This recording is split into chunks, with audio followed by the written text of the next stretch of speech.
Welcome to the Healthcare Security Cast, the podcast dedicated to healthcare security, safety, and emergency management. If you are involved with a healthcare security program or desire to be, this podcast is for you. Join the conversation as we discuss the issues that matter to healthcare security professionals while leveraging the expertise of healthcare security thought leaders and experts in personal development.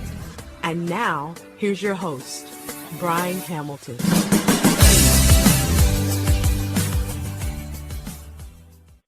Welcome to episode 107 of the Healthcare Security Cast. Today is a sponsor spotlight episode, and we're joined by Tony Dong and Aaron Kerr of Aventyr Security Technologies. Before we jump into the show, I just want to thank my sponsors and collaborators. 3D Network Technology, reliability is our core value. Visit www.3dnetworktechnology.com. And Genetec, delivering security strategies for healthcare. Visit Genetec, that's GENETEC.com for more information. We'd also like to thank the Change Execution Group and 360 Life Transformations. Visit www.360lifetransformations.com. We'd also like to thank Canadian Security Magazine and Omnigo Software. And now, let's get into today's show. We're joined today by a couple of special guests from Aventyr Technologies. We're joined tonight by Tony Dong and Aaron Kerr. Thanks for joining me, guys. Hello. Thanks for having us. Now, I'm going to start off with the loaded question that I ask every guest. And Tony, if you want to kick us off, who is Tony Dong?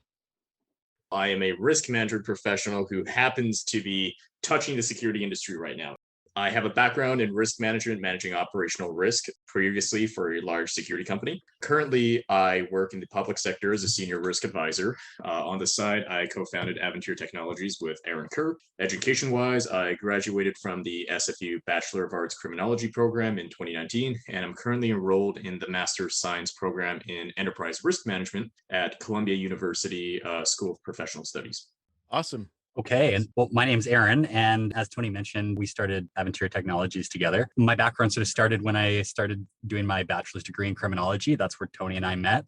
And while we were doing our degree, we started working in the security sector together. And that's where we started out as guards in a five-star hotel and had a very good first taste of the guarding industry. And from there, as I was finishing my degree, I managed the two largest public and private security departments in the history of BC. One was the Site C hydroelectric dam, which was a $12 billion capital infrastructure project. And prior to that, I was managing Park Vancouver, which was a large indoor casino resort sort of development. We had a complement of 134 full-time staff. So my background primarily surrounded manned guarding and managing security guards. And as somebody from the millennial generation that was involved in security, I saw a lot of opportunities to leverage technology while managing a large team of guards. And I think that a common misconception with myself is that I'm looking to, or Tony and I are looking to totally replace guards. I don't think that that's correct. And that our background in managing guards really speaks to that. So I finished my degree at SFU in criminology about a year ago, and I've been running Aventyr Security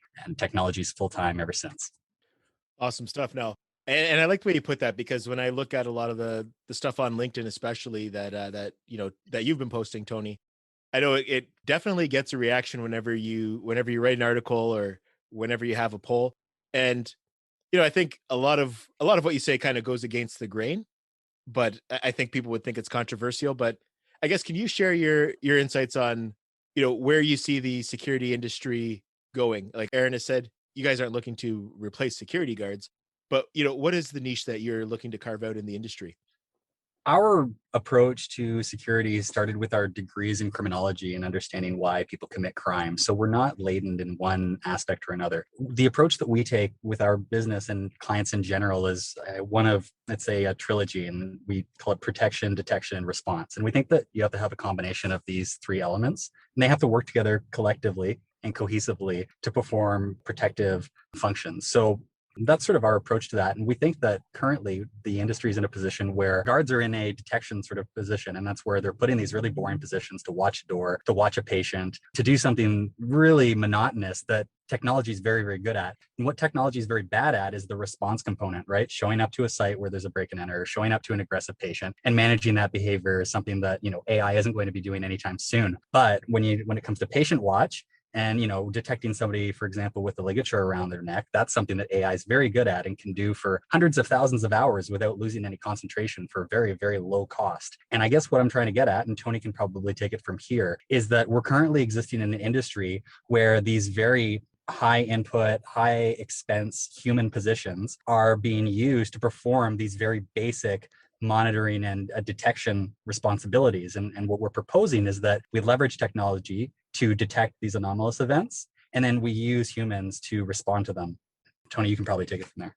Yeah, Aaron's done a very good job of breaking down the specific task environment of why security guards aren't too suited to the nuances of these detection roles. I tend to look at it from a more broad view, and that's where our synergies work together. My thesis is that the security guarding industry doesn't offer a lot of value. The industry is trapped in cyclical poverty, and it's got what I call a poor mentality. When you think about a industry that has a lot of value, we talk in terms of a wide economic moat. This is a concept that Warren Buffett came up with. A wide economic moat means that the industry is able to fend off competitors and deliver a good value proposition. The guarding industry doesn't have any of these. There's constant price undercutting because no company has a competitive differentiation. All the guards are the same. You might as well go for the cheapest one. There's high sales, general, administrative, and operating costs that grow linearly because all the complexities of managing a human in a company come with it. And finally, you get dissatisfied customers as a result of bottom tier pay rates, your high turnover, and your complete lack of innovation. And this all boils down to the crux of the issue in that the service, although good in itself, I got nothing against guards. I've done a guard's role. They're being used for the wrong purpose. We're using them for repetitive tasks that are better suited to automation, where there's a credible case for upskilling them for response that's brought about by this technology. And that's what Aventyr is all about. We work with guard companies, the best ones. All right. Now, there's a lot there that I want to kind of unpack with you. Now, can you talk about exactly what Aventyr Technologies does and how it really complements what the security companies do? Yeah, sure. So I'll give you an example of a project we're working on right now. In the downtown core of Vancouver, because of a lot of different social and economic policies in the past, we have a very large drug addicted population and a very lenient approach to crime and punishment. So one of the biggest issues is TFAs, or we call them that, and they're refers to theft from auto. So that's homeless people. Vancouver has a massive drug addicted population who are largely addicted to heroin. And when they wake up in the morning and they're dope sick, usually around 6 a.m, they start looking for things to pawn and hawk. So there's this massive issue of auto theft, right? So what do we do about it? We look at our approach to a parking lot from the perspective of protection, detection, and response. And in this situation, the protection element would be the actual gate that's outside that keeps authorized people, inside and unauthorized people outside. And then we have the detection element. And we find that most of the theft from autos occur when a homeless person or a vagrant tailgates a legitimate user in through a parking gate, and the resident either doesn't wait for the gate to close behind them or doesn't know what to do because of ineffective security procedures and controls, what to do and how to report that to security. So our cameras use deep learning, and what it does is it detects humans walking through the parking lot gate, and we tell from a property manager that all legitimate users need to either take the man door on the side of the gate or take another route. And what we do is we create these choke points where we can detect these anomalous situations. You see a lot of parking lots now that either have guards roaming around or a guard at the gate standing there watching. So we have a system that uses deep learning, and that's distinct from artificial intelligence. And it distinguishes between legitimate and illegitimate access. And it sends through a verification process that to the building manager, who gets to see every potential break-in coming through the gate. And what they do is they have the option to push call guard in this SMS that they get. And if they do that, it dispatches a guard who comes to that parking lot within 10 minutes. And this is sort of analogous to the Kansas City patrol experiments. So in 1960s, there was a criminological study completed in Kansas City. They went to the most crime-ridden sector of the city, and they divided it into 3 sections. One that had highly visible proactive patrols, right? And for this purpose, patrols are analogous to guard patrols, police patrols. One had highly visible police patrols, one had no police patrols, and one had the normal amount of police patrols. And what they found at the end of the year, it was a longitudinal study that was conducted over a year, was that there was absolutely no effect on crime from patrols. And in fact, in the conclusion of the study, they said that it was analogous to a fire truck driving around looking for fires to put out. That's not the system that we know is effective. And if you consider even from a fire protection or life safety point of view, protection, detection, and response, protection would be fireproof and fire retardant materials. Detection would be these smoke detector systems. And response is the highly trained, professionalized industry that has become firefighters. And that's no different than paying a person to do fire watch in every building. And we know that that doesn't work. The challenge with the security industry is that the skill ceiling is so low that there's not a lot of people in security that are willing to innovate new technologies. I saw a post from somebody the other day that said, oh, it was a whack-a-mole. I tried to do remote guarding. I got all these false alarms because my, CCTVs or my IP camera provider, their AI isn't any good. And they chose a lock-in model, right? And that's because low skill ceiling, easy to deploy. Oh, I got sold in a fancy sales meeting and put these cameras everywhere that now don't work because I don't understand that I might need to build my own data set, right? To detect whatever type of crime it is I'm trying to detect. But that's sort of what we've seen with the fire and life safety industry already. So there's no reason why it can't go to security. All right, great stuff. So just the way that your technology is deployed, I just want to make sure I understand correctly and that, that we all understand correctly. So there wouldn't be anybody monitoring on the other end per se. It's just, again, engaging that deep learning and sharing that information with the building managers. Yeah, so deep learning has the advantage of granular object classification. So what that means is that you can teach a camera. People that use heroin often have like a slouch to them. So you can train cameras with deep learning abilities to distinguish between a person who walks upright and a person who walks like that. You can also train the camera in the specific task environment. So those cameras are able to learn from the environment a lot better than just AI, which is at a very basic level discriminating between human and vehicle. Okay, so in terms of your deployments, how have you guys so far, either replaced security or caused for the security coverage to be reduced and replaced with this technology? One of our biggest customers was a large multifamily development company. So they usually have 5 to 6 construction sites going on at a time. And they previously were forced by their insurance company to have what is called a night watchman. And what that night watchman has to do is keep a log of everything on the property once an hour. So we deployed a system of radar with PTZ auto tracking and Access Perimeter Defender at the site. We have pre-alarm detection zones. So for example, if you loiter too long close to the fence line, the system will automatically pan over and identify that there's a person there and send the video to a responsible party to verify. That's an example of where we've replaced 6 people's jobs. Prior to starting Aventyr with BC Hydro, we replaced 34 people's jobs with simply just writing down license plates, right? It's not the high or medium skilled security positions that we're out to replace. It's the guard who sits at a gate and writes down your license plate. That we can get a camera to do for like $2,000 and it does it better 24 hours a day and doesn't call in sick. So any of those positions, we've done 6 or 7 of those with construction companies. And as I mentioned previously, our parking lot initiative has replaced a lot of parking patrollers. And now what we're seeing is more highly equipped, highly trained, and highly skilled parking lot responders appearing and responding to verified alarms. Now, the question I would have is just in terms of healthcare. Number one, what's your kind of view on healthcare security as it stands? And where would you see your technology fitting into the healthcare environment? Brian, in terms of my view on healthcare security, I think that they're the top end of the contract security spectrum. I've been to hospitals a few times in my life, but I've never had a problem with security there. They've been super great at adhering to protocols and executing duties. And I think the most apparent difference you'll notice between healthcare security and, say, a concierge at a contract site is the response time, right? Like these people know that the hospital down pat. They have preset procedures for responding to crisis. They have all these different codes that they call out. And what that gives you is a really good model for intervening in incidents as they happen, which, as Aaron described with the Kansas City Patrol experiment, is the most optimal way of resolving security issues. So that's my perspective on it. I think they've been great. And that's not a situation where we go in there and replace a guard. That's not the kind of guard we want to replace. We want more of those. I think Tony hit a lot of really good points there. And that what you really see in healthcare security is a level of training and responsibility on behalf of the people who develop those security programs that are really in parallel with the potential risk and consequence of it going wrong.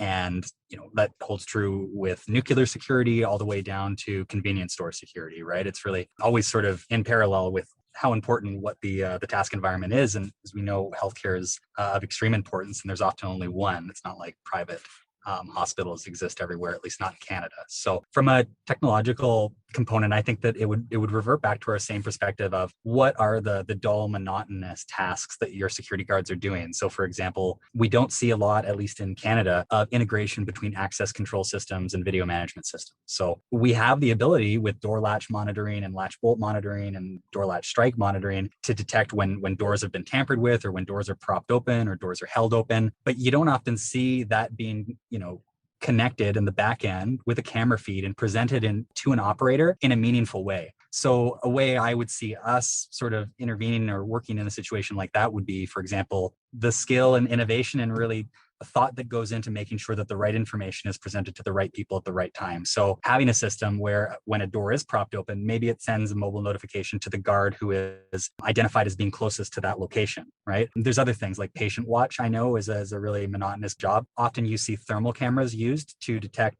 things like patients that have fallen out of bed, because it's a very easy situation to detect. The person should be within this box. And if they're not for any longer than 10 seconds, tell me. Those are the things that really good at. And also aggression detection and audio aggression detection is something that we use a lot of. And I think that to be able to detect things like that, and again, it goes back to anomalous situations and detecting them.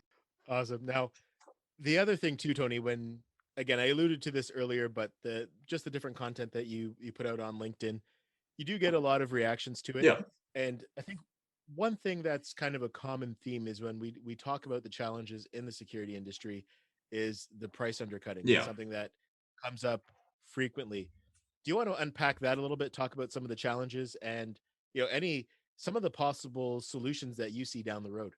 My thesis statement has always been the same. I'm going to go back to Buffett again. Price is what you pay, value is what you get. If you're not delivering on value, the only avenue you can compete on is price, right? If you were doing good security, like your security program with your guards was absolutely top notch, and a competitor came over and said they'd do it for $1 cheaper, if you were that good, the client wouldn't leave. It's a pain to change contracts because here in Canada, we don't have something called TUPE, which is a law in the UK that allows for the guard force to be retained by statute. We don't have that here, so they can totally change guards if they want.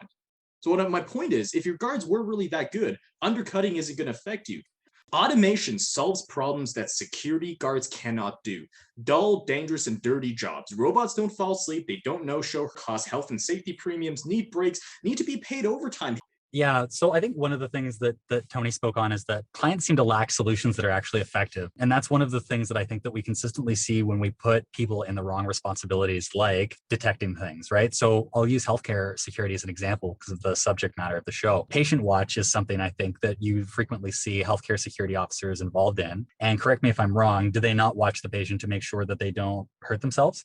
Yeah, so it could be a number of things, but primarily so that they don't hurt themselves. And it varies. Like it's a wide spectrum of things that they're watching for, whether it's just behavior, whether they're, a fall risk. So it really depends on the organization. But yeah, essentially that they don't harm themselves or others is usually the biggest the biggest risk factor. In any of these positions where you're tasking a security officer to watch something, I guess what we really need to realize is that out of the total allotment of time that they do that, you only need them for like 1 second of that time, really, right? We just don't know when that's going to be, right? Within the 8-hour window, the patient's only going to try to hurt themselves one time, hopefully, right? Or whatever event that we're trying to detect. And anytime you see anything like that, where you're asking a human to detect a very anomalous situation, right?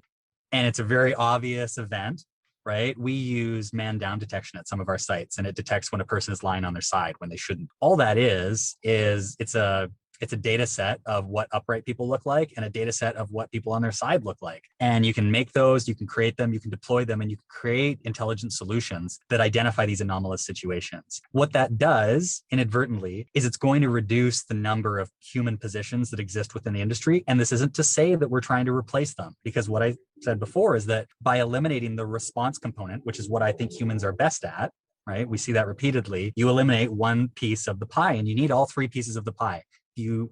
Patient watch, the protection would be the patient restraints. The detection would be the guard. The response would be the crash cart, right? Or whatever it is, right? You always see these elements used collectively and cohesively to perform effective risk management. So what we're not advocating for is the complete elimination of humans. What we are advocating is for the reduction of the workforce and the professionalization of the remainder to serve as a response capacity.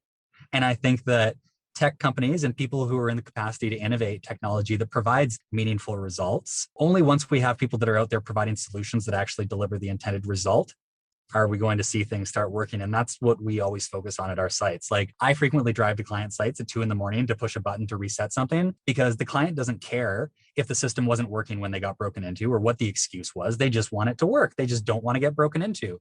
To date, Aventyr has never failed to detect a break-in, because that's our approach to solutions. Is we give you what you want. You don't want to get broken into? Great. That's our focus. If I have to push a button to make that happen at 3 o'clock in the morning, I'm going to do it, because that's providing the result that people want. And I don't think until the industry is in a point where it's capable of producing these results, or technology does it for them and they're forced into these response capacities and regulated through legislation, that we're going to see any enhancement. Okay, so we've talked about some of the challenges. Now, in terms of technology, you're what you're doing is already disrupting the guard force and that industry. What are some of the technologies that you see yourselves disrupting as well? A tremendous amount of challenge that we see from our competitors in this landscape is dealing with false alarms. It can make or break your business, because if your operators are becoming too sensitized to false alarms, they begin to ignore things and miss the very threats that we're there to protect and to detect in the first place. And as we've spoken about already, if you don't have that critical detection component, if your smoke detectors aren't calibrated, it's not going to work. And that's something that we see a lot with, like, fence detection systems, for example, or PIR. PIR isn't as bad, but fence detection systems, a terribly outdated technology that just produces horrible, horrible results. And it's sold because it's cheap and easy to install, and it's easy to mark up. And it produces a ton of problems, which is another opportunity for more service calls, right?